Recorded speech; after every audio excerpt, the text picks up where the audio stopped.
the curious case of canon for Marvel. This has been one of the biggest topics of discussion that I saw in 2021. What is canon? And that all got brought to the forefront starting literally at the beginning of the year for what was going on with the MCU. Because obviously, we had WandaVision, and then we ended with Spider-Man. There's been a lot of discussion with, hey, does this fall into the canon? Because look, Daredevil, Kingpin, and all of this. Obviously, Agents of S.H.I.E.L.D. continues to get Agents of Shielded, so that's probably in limbo canon. It's still canon. Yeah. In the same sense other things are. Yeah.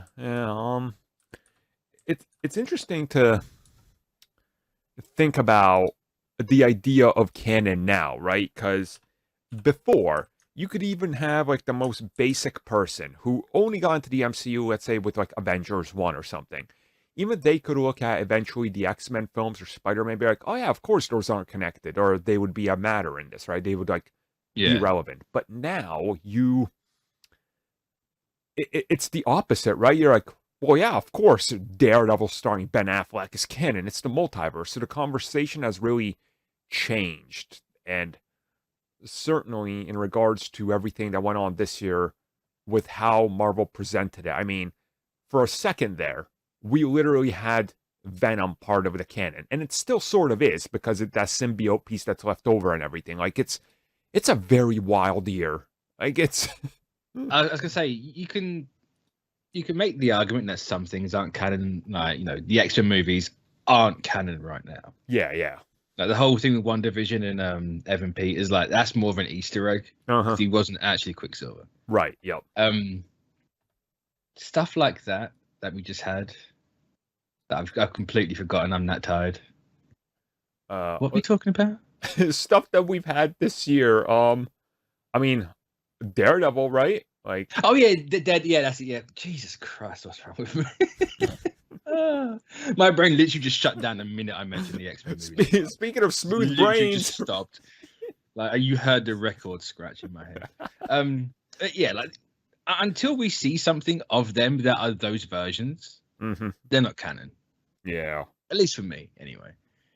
We've seen spoilers, Toby and Andrew in the MCU now, so those movies are now canon.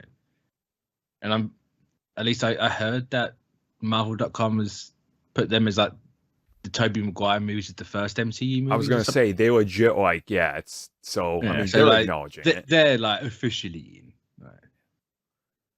So, yeah, until at least that's how I approach it. Until you see it, it's not canon. Right? Yeah, that's kind of how I'm going to approach the situation as well. It's look, when they show up and they're acknowledged, they're officially canon. Until they do, they're not. And sure, part of the multiverse, everything is, part of the multiverse, Captain America fighting Italian Red Skull from the 90s is canon. But until I see them, and I'm probably never going to see Italian Red Skull fighting Captain America. No. Yeah, it's in that canon limbo. I guess that's kind of what it is. So, yeah, it's one of those, before you could always separate everything because of the Marvel logo, right? They spent years being no, look, these have got the Marvel logo. We've got the Marvel Studios logo. There's always that distinction between it.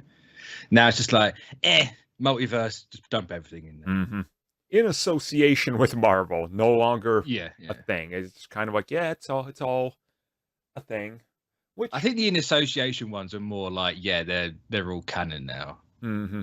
Even though Venom was brought over then thrown back instantly, it's although in the greater scheme of the multiverse, he exists. That's a timeline that happens. See, you're missing because Sony's going to come up with a brilliant idea, being hey, our next Venom movie is going to be Venom's big week, and it's just what he did for that week in Singapore or Hawaii or wherever the hell he was. So Eddie Brock's day off. Eddie Brock's day off. Brock. Doesn't quite work the same as Bueller, but yeah. Tom Hardy's going to be literally hunting lobsters in the ocean. Oh. Could you imagine that great scene? Venom forms a pair of gooey slip flippers in the water, and he's going after lobsters. He goes what? Like, how do you eat underwater? I'm trying to make underwater eating noises, but I've never listened to a shark eat underwater, and I hope never to. Yeah. Yeah.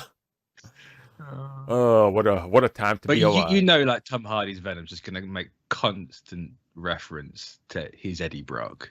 Oh, I guarantee you, when he shows up in Morbius, he's gonna be like, guys, you won't believe where I was, in that sweaty, greasy Tom Hardy Venom manner. They're gonna be like, what are you talking about? He's gonna be like, and you, I saw you on the news. You were the Vulture. He's gonna be like, I'm the Vulture here. What's your point? Like, oh, it's the, yeah. I wonder if is his Venom gonna be the only one to know Peter Parker? That wouldn't make sense either, but this is Sony, so yes. Yeah. I mean, they've already, in Venom, he's like, oh yeah, 18 billion years of knowledge. It's like, we've only been around for 11. Yeah. So does the other 7 mean you've, transcended universes? Yes. Like how Galactus and everything does it? That's my guess, yeah. It's like, wow. They took Donny Cates' idea and just went, yeah, we're going to make our own Sony adjustment to that. Like, let's just turn it up to 12. Pretty much. Well, we'll find out more soon. What is canon, what's not canon. We'll talk about it more